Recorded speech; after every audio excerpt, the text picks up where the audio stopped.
দেখো কি করছো এই মায়ের লাগিয়া, ভেবে দেখো কি করছো এই মায়ের লাগিয়া। বন্ধুরে, মা কত আপন সন্তানের জন্য। আজকেও যখন বাড়িতে গেছি, গাছের একটা পেঁপে পাকছে, আমার মার মন চাইলে খাইয়ে ফেলতে পারতো। সকালবেলা যখন বলছে আম্মা আমি আজকে বাড়িতে আসবো, যাইয়া দেখি পেঁপেটারে কাটটা সুন্দর করে টেবিলের উপর গুইরা রাখছে। পাশের রুমে মানুষ বেশি, আম্মা চিন্তা করছে সবাই পাতেটা দেওয়া যাবে না, গাছের পেঁপে বাচ্চারে খাওয়াইবার লেগে আমার নিয়ে কই ফুট গাছের পেঁপেটা ফাঁকছে, একটা পিস পেঁপে মুখ দিয়ে যাও। আমি না করি আম্মা ঠান্ডা লাগবো, কফুট লাগতো না, কই আমার গলার মাঝে হাতে ফুট খাও, একটা সামিজ দিয়ে আমার হাতে মুখের মাঝে তুলে দিতেছে। এটার নাম হলো মা। নিজের মুখে খাবার না দিয়া যাই মা সন্তানের মুখে খাবার দেয়। এ বন্ধুরা আমার, রাষ্ট্রনায়ক হযরতে উমর রাদিয়াল্লাহু তাআলা আনহুর জামানায় তিনি যখন মদিনার সরকার, তিনি হাইটা হাইটা ওই ঘরের দেয়ালের পাশে গিয়া দাঁড়ালেন। বাচ্চাদের বাবা দুনিয়াতে নাই, বাবাহারা সন্তানগুলা মায়ের আঁচলে বড় হচ্ছে। মা কাঠ কুড়াইয়া কাঠ বিক্রি করে বাচ্চাদের কাইন্না খাবার খাওয়াইতো। প্রতিদিন তো শরীরের কন্ডিশন ভালো থাকে না, ঠিক না? মাঝে মধ্যে জ্বর সর্দি কাশি হয় কিনা, শরীরে বিষ ব্যথা আসে না? তো রক্তে মাংস গড়া শরীর, ওই মায়ের শরীরটা অসুস্থ। অসুস্থতার কারণে একদিন কাঠ কুড়াতে পারে নাই, দিনে আনে দিনে খাইতো। একদিন যখন কাজ করতে পারে না, চুলার মধ্যে আগুন ধরে না। এখন পেটের ক্ষুধা তো নিবারণ করা যায় না, পেটের ক্ষুধায় বাচ্চাগুলা কান্দে। ও বন্ধুরে, বাচ্চা তো মার কাছে কানবে। মা দেখেন বাচ্চাগুলারে সান্ত্বনা দেওয়ার জন্য চুলার মধ্যে একটা গরম পানির ডেকসি বসাইয়া কাঠি হাতে নিয়ে শুধু পানির মধ্যে নাড়তেছে। বাচ্চাগুলা যখন কান্দে, বাচ্চাদেরকে সান্ত্বনা দিয়া কয় একটু অপেক্ষা করে, জাদু খাবার হইয়া যাইতেছে। আসলে কি ডেকসির ভিতর কোনো খাবার আছে? মার কথা হলো কানতে কানতে এক সময় বাচ্চাগুলা ঘুমাইয়া যাইব, কানতে কানতে এক সময় বাচ্চাগুলার পেটের ক্ষুধা দূর হইয়া তারা ঘুমাইয়া যাইব। তখন সকালবেলা ঘুম থেকে ওইটা কাঠ করাইয়া কাঠ বিক্রি কইরা আইনা আবার বাচ্চাদের খাওয়াইব। ওই মা এই সিদ্ধান্তে চুলার মধ্যে ডেকসিটা বসাইয়া পানি ঢাইলা গরম পানির মধ্যে কাটে দিয়া নাড়তেছে। বাচ্চাগুলা খাবারের জন্য কামতেছে, আর ওই বাচ্চাদের চোখের পানি দেখা মা ইচ্ছে মতো হযরতে উমর রাদিয়াল্লাহু তাআলা আনহুরে বকাবকি করতেছে যে আজকে রাষ্ট্রনায়ক হযরতে উমরকে থুইয়া আমার বাচ্চাগুলা খাবারের কষ্ট করতেছে, আমি একটা গরিব মানুষ, আজকে শরীরটা অসুস্থ হওয়ার কারণে কাজ করতে পারলাম না। আর উমরের মতো রাষ্ট্রনায়ক চাইলে তো বাইতুল মাল থেকে আমার ঘরে কিছু খাবার পাঠাইতে পারতো। এই কথা যখন হযরতে উমর শুনলেন, হযরত উমর লজ্জায় পড়ে গেছেন। টপ টপ করে চোখের পানিগুলা ঝরঝর করে পড়তেছে। হযরতে উমর টপ টপ করে চোখের পানি ছেড়ে কান্না করতেছে। আয় হায় রে, সকল দোষের দূষিত আমি উমর। আজকে আমার কারণে বাচ্চা তিনটা অনাহারে মরতেছে, খাবারের কারণে মরতেছে। হযরতে উমর চিন্তা করলেন, এখন যদি আমি আমার এই চেহারা নিয়ে মহিলার সামনে গিয়া দাঁড়াই, ওই মহিলা অনেক রাগান্বিত হয়ে আমারে বকাবকি করবে। সঙ্গে সঙ্গে হযরতে উমর একটা কৌশল অবলম্বন কইরা নিজের পরিচয়টা গোপন করার জন্য মুখের মধ্যে একটা কাপড় বাইদা পরিচয়টা গোপন করে ফেললেন। দেখেন একজন রাষ্ট্রনায়কের দায়িত্বটা কি, আর বর্তমানে আমাদের অবস্থাটা কি। বন্ধুরা আমার, বাবাজিরা, হযরতে উমর মুখের মধ্যে কাপড় লাগাইয়া তিনি ঘরের দরজার মধ্যে যাইয়া নক করতেছেন। তিনি মদিনার রাষ্ট্রনায়ক, ইচ্ছে করলে সরাসরি ঘরে ঢুকতে পারতেন কিনা? এখান থেকে একটা মাসালার শিক্ষা নেন বাজান। আমরা অনেক সময় অনেকের বাড়িতে বেড়াতে যাই, যাই না? কেউ শ্বশুর বাড়ি যায়, মামার বাড়ি যায়, খালার বাড়ি যায়, বন্ধুর বাড়ি যায়, নিজের বাড়িতে যায়, বরাবর গিয়া দরজা খুলে ঢুকে যায়। এটা ইসলাম নিষেধ করেছে, আমার রাসূল নিষেধ করেছেন। আপনি ঘরের কর্তা, এরপর রাসূল বলেছেন বাড়িতে প্রবেশ করার আগে বাহির থেকে সালাম বিনিময় করো। কারো বাড়িতে অনুমতিবিহীন সরাসরি গিয়ে ঢুকবেন না। যদি আগে সালাম বিনিময় করবেন, যদি সালামের জবাব না আসে, রাসূল বলেছেন তোমরা 3 বার গলা কাশি দাও। কেন? ঘরের ভিতরে আমাদের পর্দানসীন মা বোনদের একটা ব্যক্তিগত স্বাধীনতা আছে, ঠিক না ঠিক? আমরা পুরুষরা বাহিরে স্বাধীনভাবে চলি, মহিলারা ইচ্ছে করলে বাহিরে স্বাধীনভাবে চলতে পারে না। কিন্তু ঘরের ভিতরে মহিলা মা বোনদের একটা ব্যক্তিগত স্বাধীনতা আছে। যেমন অনেক সময় দেখা যায় পরিবারে চলাফেরা করতে গিয়া অনেক মায়ের বুকের উপর ওড়না থাকে না, বাচ্চাকে দুধ পান করায়। অনেক সময় দেখা যায় মাথার মধ্যে কাপড় থাকে না, কারণ ঘরের ভিতরে তার রুমের মধ্যে একটা স্বাধীনভাবে চলার চেষ্টা করে। আসলে এরকম, এটা প্রত্যেকটা পরিবারে এরকমটা হয়। এখন আমি ঘরের কর্তা, অনেক সময় দেখা যায় আমার ঘরে উপযুক্ত মেয়ে আছে, আমি গিয়া যখন হঠাৎ করে ঘরে ঢুকে যাই, আমার মেয়েও আমাকে দেখে লজ্জায় পড়ে যায়। ঠিক না ঠিক?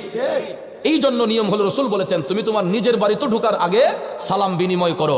সালাম দেওয়ার পরে উত্তর যদি না আসে, সালামের জবাবটা নিজে নিজে দিয়ে 3 বার গলা কাশি দাও, যাতে করে ঘরের ভিতর মহিলা থাকলে এরা অ্যালার্ট হয়ে যায়। যার মাথায় কাপড় নাই মাথায় কাপড় দিবে, বুকে উড়না না থাকলে উড়না দিবে, বাচ্চাকে দুধ পান করানো অবস্থায় থাকলে সে নিজেকে গুছিয়ে নিবে। ঠিক না ঠিক? যাতে তারা লজ্জায় না পড়ে। কারণ আল হায়াউ নিসফুল ঈমান, লজ্জা শরম হচ্ছে ঈমানের অঙ্গ। ঠিক না ঠিক? আল হায়াউ নিসফুল ঈমান, লজ্জা শরম হচ্ছে ঈমানের অঙ্গ।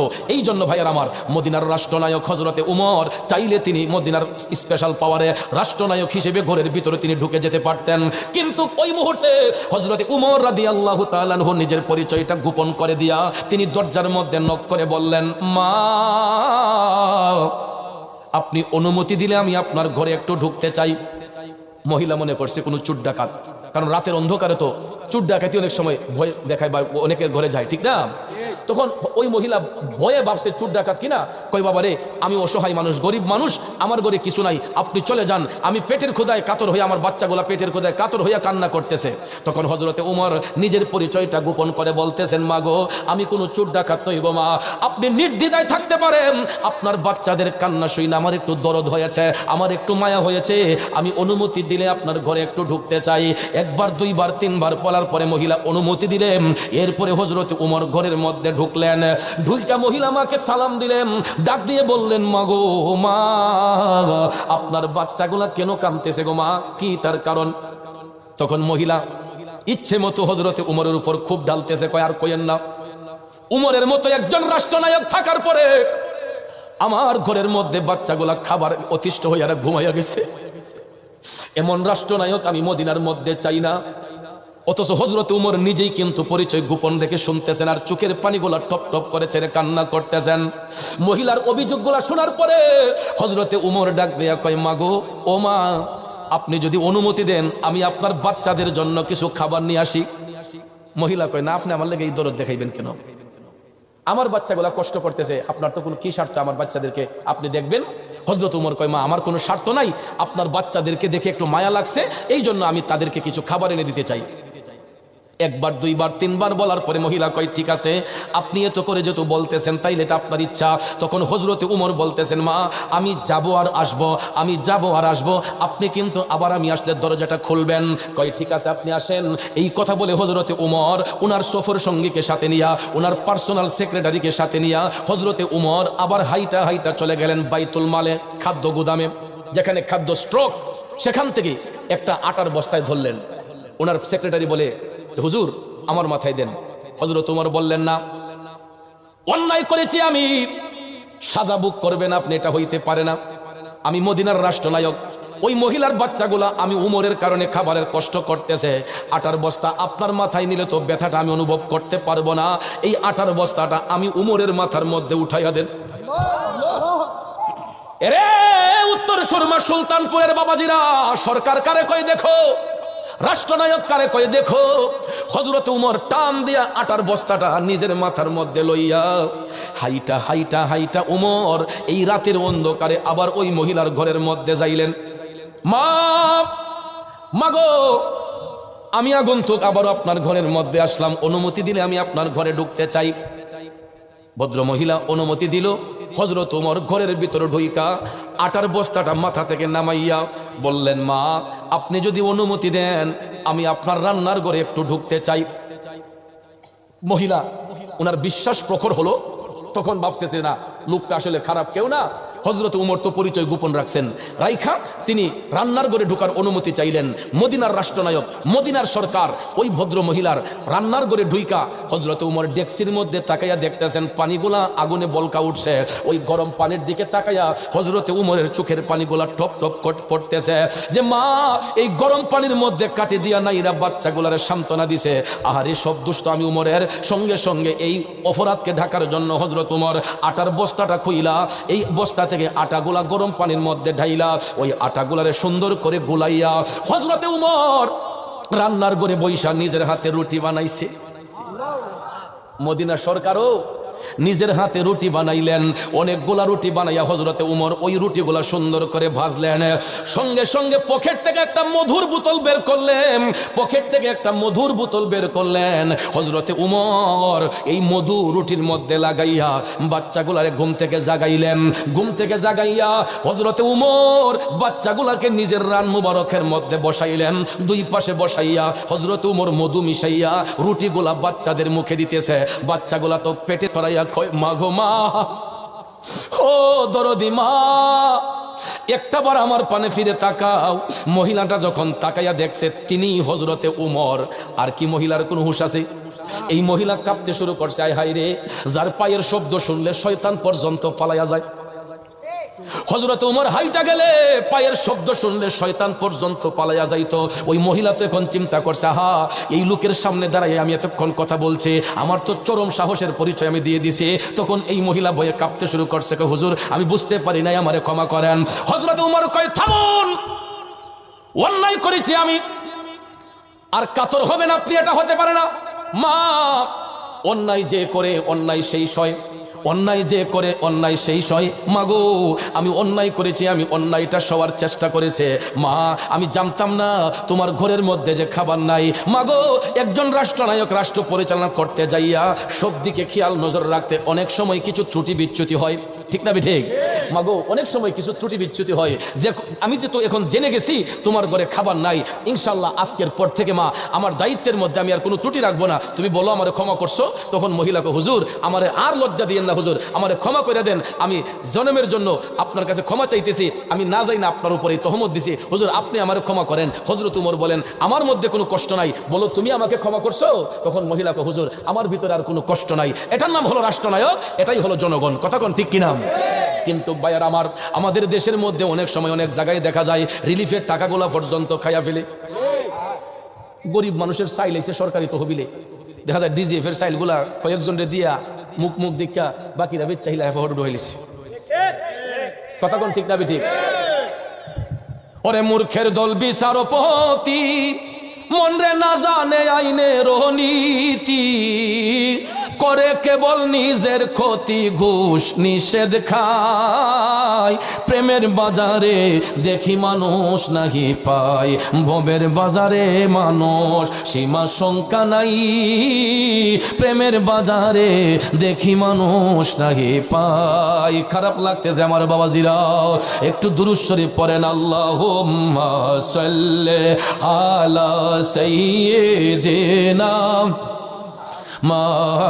আল্লাহুম্মা সাল্লি আলা সাইয়্যিদিনা মুহাম্মাদ নাবি শাফিয়ানা মাওলানা মুহাম্মাদ নবী শাফি মাওলানা।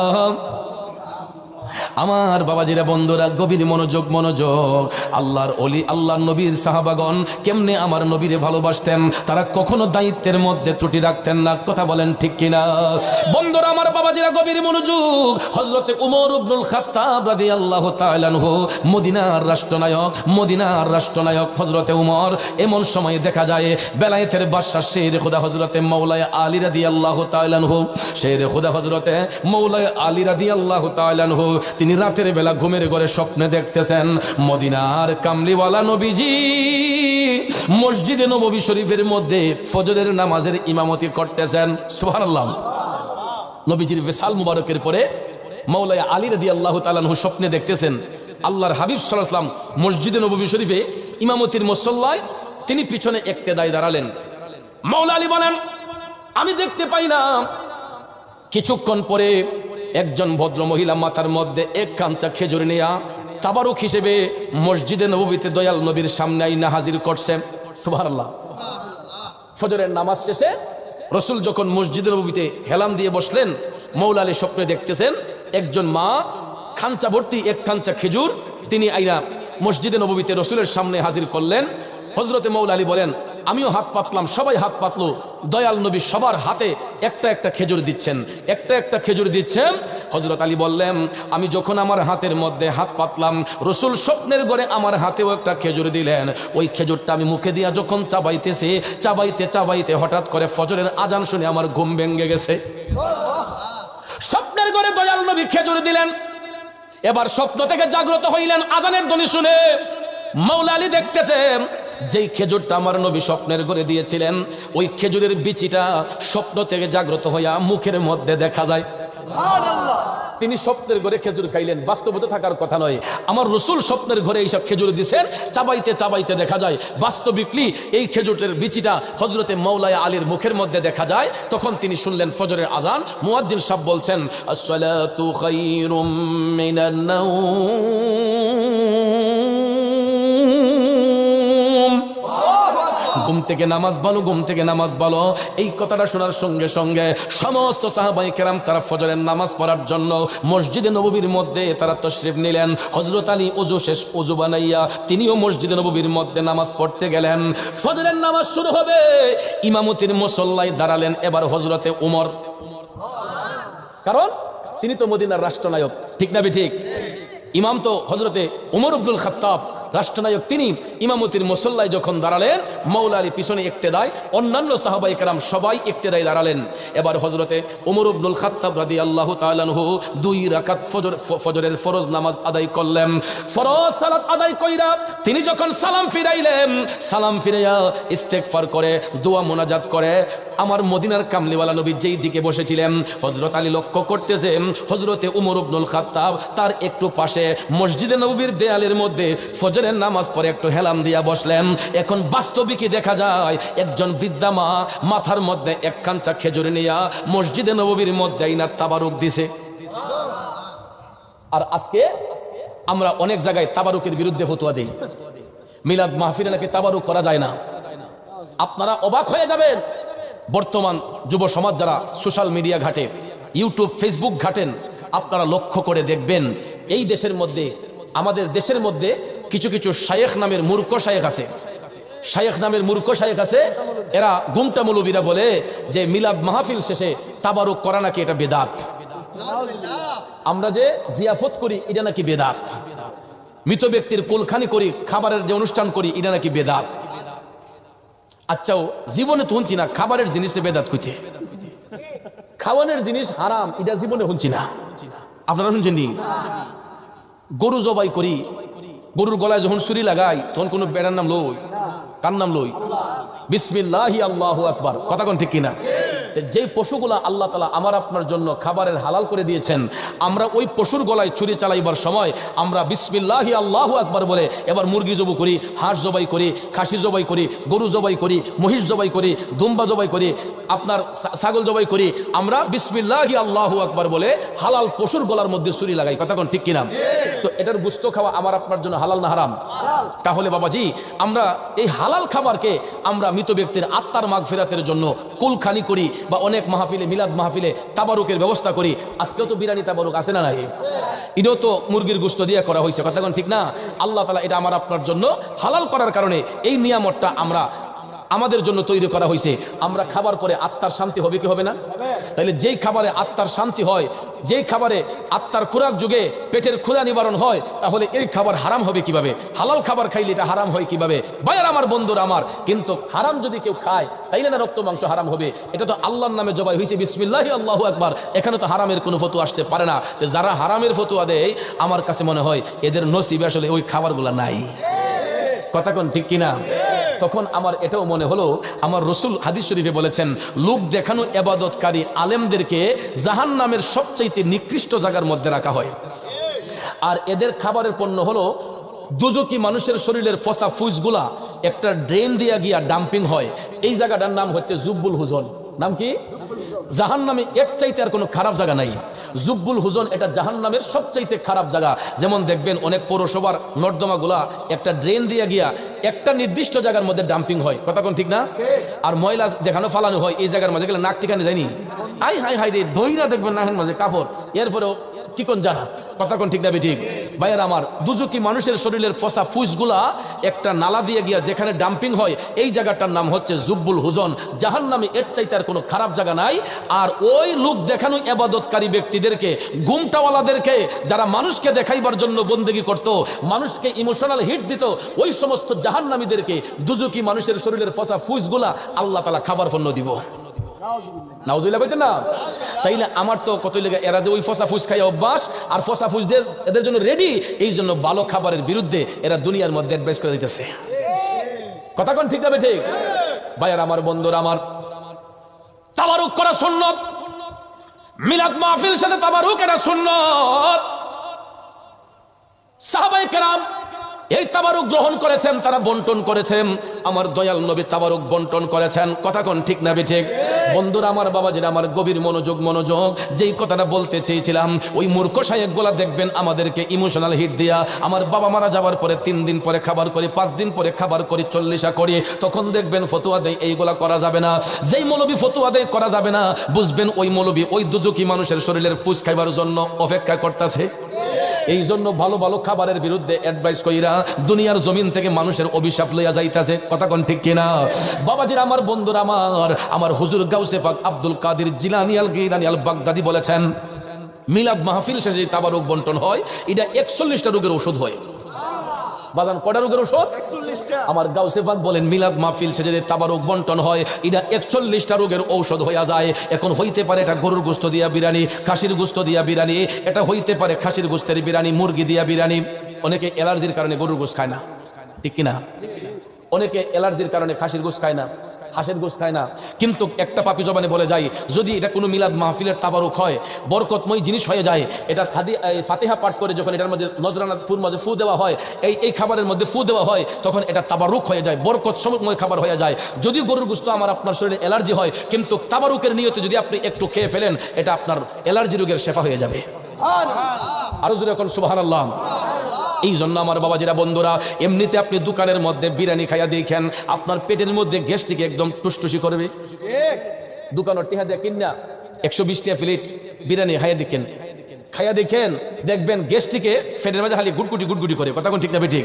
আর কোন মিলাদ মাহফিলের তাবারুক যদি হয়, আপনি বিসমিল্লাহ শহীদ একটু তাবারুক যদি খান, দেখবেন ইনশাল্লাহ আপনার পেটের মধ্যে বুটবুটি কুটকুটি করতো না। কারণ এটা তাবারুক, এটা বরকতময় খাবার। কথা কোন ঠিক না ঠিক?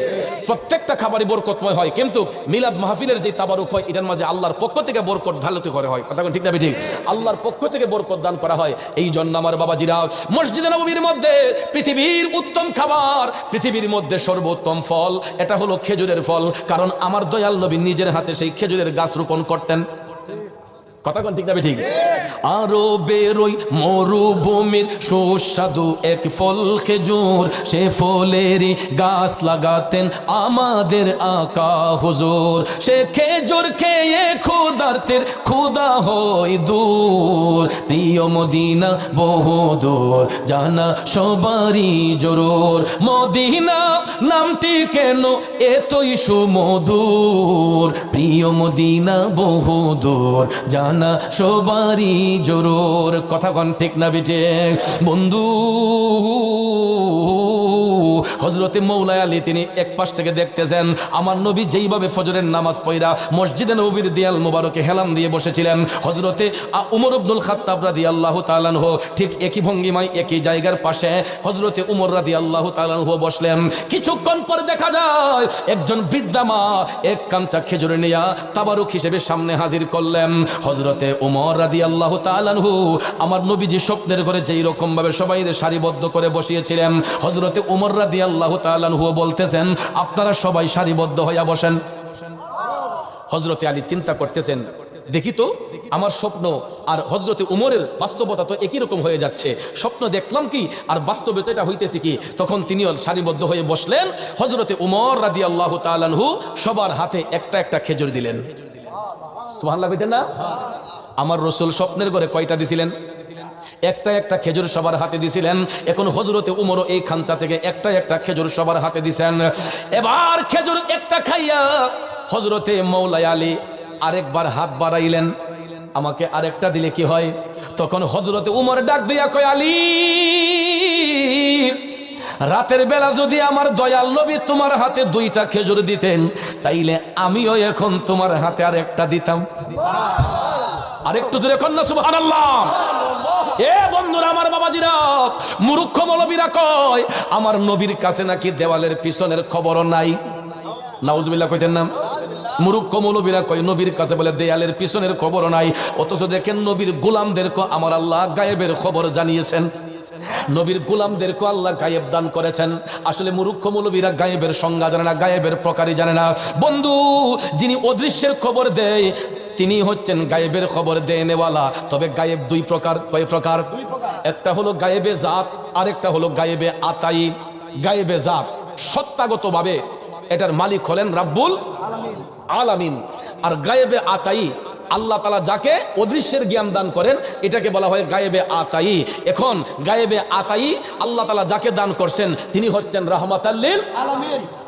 আল্লাহর উপাধি রাব্বুল আলামিন, নবীর উপাধি রাহমাতাল লিল আলামিন। রাব্বুল আলামিন লিখতে আরবি যতটা অক্ষর লাগে, রাহমাতাল লিল আলামিন লিখতে আরবি ততটা অক্ষর লাগে। নামের সাথে নাম মিলাইয়া আপন হাবিবের ইজ্জত দিছে কে?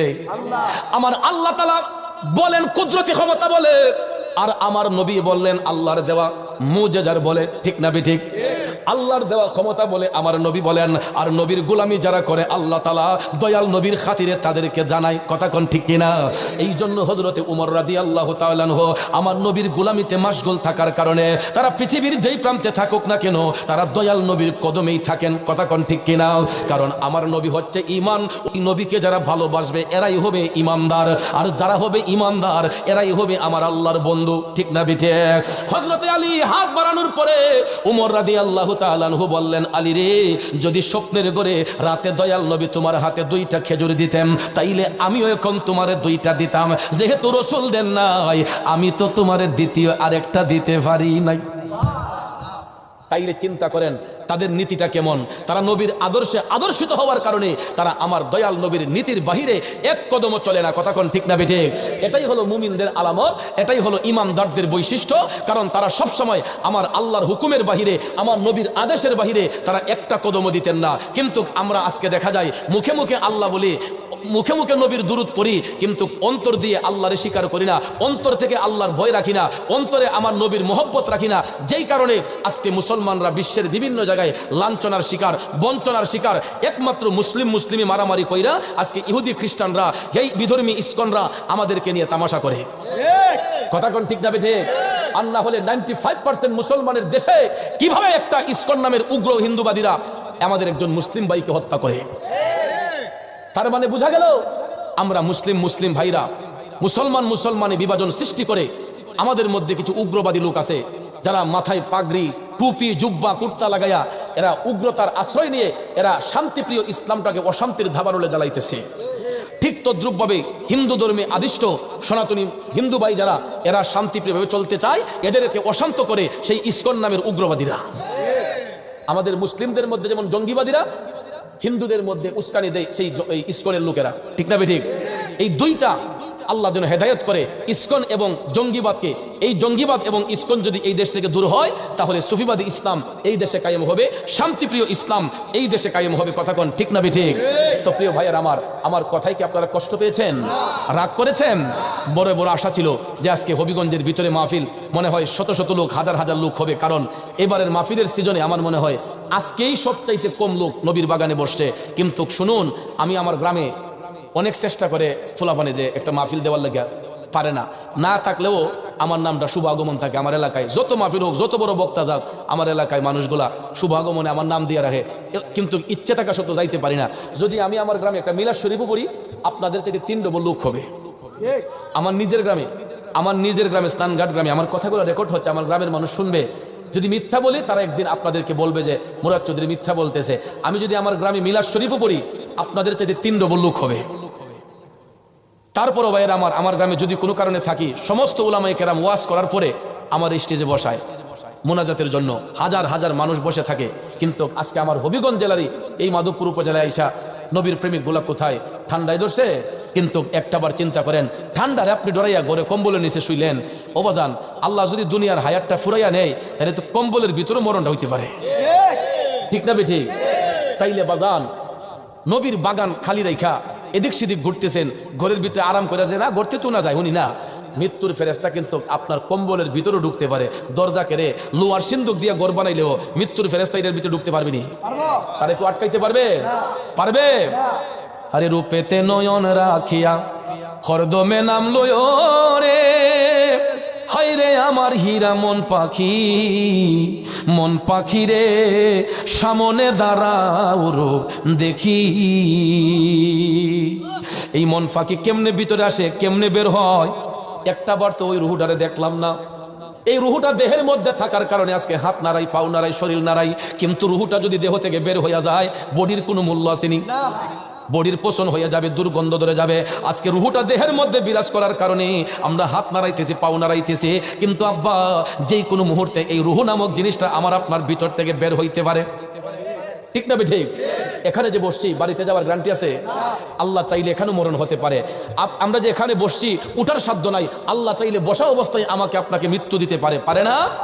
এরকম বহু ঘটনা ঘটতেছে। গত এক সপ্তাহ আগেও ব্রাহ্মণবাড়িয়ার কসবা উপজেলায় মেহারি গ্রামে একটা মাহফিলে গিয়েছিলাম। আমার বন্ধু আল হাজ কারি নজরুল ইসলাম আশিকি সাহেবের বাড়িতে, ওনার চাচা যান মাহফিলের সভাপতি, ওনার আব্বার ইসলামের সব উপলক্ষে মাহফিল। আমরা ওলামায়ে কেরাম গেছি ওয়াজ করতে, এবং আমি গিয়ে হালি স্টেজে বইছি রাত আনুমানিক 12টা। স্টেজে বসছি, হঠাৎ করে পিছনে একজন আইয়া সভাপতির টান্না লই দিতেছে, কেউ ঘটনা কি? না ওনার একটু কাম আছে, বাজ্যান লাগবো। তখন তুই না এরকম মুসলাম আসছে, ঘটনা কি? সভাপতি সাহেব মাহফিলে বসা, পিছনে গিয়া কানে কানে বলতেছে, আপনার বড় মেয়ে বেড়াইতে আসছিল, আপনার বড় মেয়ে তো একটু আগে দুনিয়া থেকে মৃত্যুবরণ করছে। বাপের বাড়ি আইসে মাহফিল তো ওয়াজ শুনতো আইসা এই বেডে জামার বাড়ি গেছে লাশ হইয়া, আসছিল বড় আনন্দ নিয়া, গেছে মৃত লাশ হইয়া। ইডের নামে জিন্দিগি। তো বাজান আমরাও তো আসছি বাড়ি থেকে এখানে নিয়ত করে ওয়াজে আসছি, ওয়াজ শুনতে, বাড়িতে লাশ হয়েও যাইতাম পারি, এটার কোনো গ্যারান্টি নাই। এই জন্য সবসময় মৃত্যুর জন্য প্রস্তুত থাকতে হবে। আজকে এই মাহফিলটা হওয়াতে খালি আমরাই খুশি নামিয়া, এই এলাকার কবরবাসীর রুহু আরো বেশি খুশি। আজকে এই সামিয়ানার নিচে যেই মানুষটি বইছে এদের কবরবাসীর রুহু আজকে ধন্য, ওই সন্তানগুলো আজকে ধন্য, কারণ আপনাদের কবরবাসীর রুহু আজকে আপনাদের উপর খুশি। কারণ ইচ্ছে করলে ওই লোকগুলো এখন বাজে কাজে থাকতে পারতো, ইচ্ছে করলে ওই লোকগুলো এখন মোবাইল ফোনে গেমস খেলতে পারতো, ইচ্ছে করলে ওই লোকগুলো এখন বাজে আড্ডায় থাকতে পারতো, জুয়ার আড্ডায় বসে থাকতে পারতো। কিন্তু এই মুহূর্তে এই সামিয়ানার নিচে এই লোকগুলা কবরবাসীর আত্মার মাগফিরাতের জন্য অপেক্ষা করতেছে, কখন হুজুর বলবে ওয়াকুর রাব্বির হামহুমা কামা রাব্বায়ানি সগীরা। সবাই মিলে যখন এই কথাটা আওয়াজ দিয়ে বলবে, কবরবাসীর রুহগুলা আমার আল্লাহর কাছে দামি হইয়া যাইবে। এই জন্য বাজান এখানে কেউ আসেনি আমার মতো বাবা হারাই এতিম? বাবা হারাইছে কে কে একটু দেখি তো, হাতটা তুলেন, কার কার বাবা নাই? আল্লাহ রে, ও আল্লাহ কুদরতের নজর দিয়া তাকাও, বাবা হারাই এতিমগুলা হাত তুললা মনটারে নরম করছে। বাজান হাতটা নামান, আমিও আপনার মতো একটা বাবা হারাই এতিম। একটু আগে তো বললাম 26 বছর ধইরা বাবারে বাবা কইয়া ডাকতে পারি না। এরে বাবা হারা সন্তানগুলা, আজকে তোমরা আমার মতো বুঝতেছো বাবা নামজ বটগাছটা মাথার উপরে না থাকলে সংসারে চলতে গিয়া যে কেমন কষ্টের বোঝা মাথায় লইয়া চলতে হয়, ওই সন্তানগুলো এখন হারে হারে বুঝতেছে। এ আবাজান একটু হাতটা তুলে দেখান তো, দুঃখিনী মা কার ঘরে নাই? মা নাই কার ঘরে? একটু হাতটা তুলে দেখান না বাজান, হাতটা না মানরে। সমাজের মধ্যে 3 কিসিমের এতিম আছে রে। এক কিসিমের এতিম হইছে যার মা আছে বাবা নাই, আরেক কিসিমের এতিম হইছে যার বাবা আছে মা নাই, আর আরেক কিসিমের এতিম হইল যার ঘরে মাও নাই বাবাও নাই, এরা সর্বহারা এতিম। এই এতিমগুলারে আমি এখন দেখতে চাই কার কার মাও নাই বাবাও নাই, মাও নাই বাবাও নাই। আল্লাহ হাতটা নামান। আপনাদের মতো কষ্ট আর কার আছে? ঘরে যাইয়া সবকিছু হাতের কাছে পান, আব্বা ভাই ডাক্কা পান না, আম্মারে আম্মা কইয়া ডাক্কা পান না। ডাকতে গেলে একটা জায়গায় যাইতে হয়, এই জায়গাটার নাম হইছে কবরস্থান। গুরুস্থানে গেলে মনটা নরম হয়, বাবার কথা মার কথা স্মরণ হইয়া চোখের পানি পড়ে রে। কিন্তু 1000টা ডাক যদি চোখের পানি চাইরাও দেই, এই আব্বা আর ফিরে আসবে না, ওই আম্মা আর কবর থেকে ফিরে আসবে না। কথা কোন ঠিক কিনা? এই পৃথিবী যেমন আছে তেমনি ঠিকই রবে,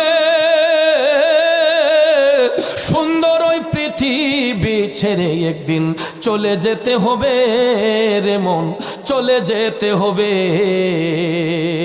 পুকুর পাড়ে বাবার হাতের লাগানো তাল গাছটা, ওই গাছের মধ্যে তাল ধরছে, নারিকেল গাছে নারিকেল ধরছে, আম গাছে আম ধরছে, জাম গাছে জাম ধরছে। গাছের নিচে চাইয়া ওই বাবার ছেলেটা চোখের পানি চাইরা কান্দে। আরে আজকে আব্বার হাতের লাগানো গাছের মধ্যে আম ধরলো, জাম ধরলো, কাঁঠাল ধরলো, লিচি ধরলো। আজকে তো গাছের জায়গায় গাছ আছে, আব্বা নামক ব্যক্তিটা তো মাটির সাথে মিশে গেছে। আব্বা নামক ব্যক্তিটা মাটির সাথে মিশে গেছে, বাবার স্মৃতিটা শুধু রয়ে গেল, কিন্তু বাবা নামক ব্যক্তি দুনিয়াতে নাই। এই রকম করে বাজান আমরাও একদিন এই দুনিয়াতে থাকবো না, একে একে করে সবাই এই দুনিয়া থেকে চলে যাব। কথা কোন ঠিক কিনা? এ দুনিয়া ছেড়ে চলে যাব একদিন, মায়ারি বাঁধন ভুলে যাবে একদিন। আসব না আমি আর এ ভুবনে কোনো দিন, আমি চলে যাব একদিন মায়ারি। যুবক বন্ধুরা, সবাই একে একে করে চলে যাব, কিন্তু একটা কথা মনে রাখবেন, আমরা চলে গেলে সম্পদ, ধন সম্পদ সবকিছু জায়গায় পরে থাকবে, কিন্তু আমরা এই দুনিয়াতে থাকবো না। এ বন্ধু, কিন্তু একটা জিনিস থাকবো, ওই জিনিসটা ইন্তেকালের পরও জারি থাকে। এটা হলো সদকায়ে জারিয়া, আল্লাহর পথে দান। সুবহানাল্লাহ কোন? যারা আল্লাহর পথে খরচ করে, হুজুর জানগা, আচ্ছা, আল্লাহর পথে যারা খরচ করে, আমার আল্লাহ তাদেরকে ভালোবাসে। সুবহানাল্লাহ কোন? কেমনে ভালোবাসে দেখেন, যারা আল্লাহর পথে খরচ করে এদেরকে আল্লাহ বিপদ মুক্ত করে। সুবহানাল্লাহ কইতেন না? এই ওয়াজটা 2 দিন আগেও একটা মাহফিলে আমি কইরা আসছিলাম। সুলাইমান নবীর জামানায় যখন বাদশা সুলাইমান বিশ্ব পরিচালনা করেন, তখন উনারে আল্লাহ একটা মুজিজা দিছিল, উনি পাখির ভাষা বুঝতেন। কিসের ভাষা? 2 দিন আগে ওয়াজটা করছি, এখন কথাই মনে হয়ে গেছে, একটু কমু। সুলাইমান নবীর জামানায় উনার এলাকায় এক লোকের বাড়ির সাথে একটা গাছ আছে, তো ওই গাছে একটা পাখি আইসা বাসা বাঁধছে।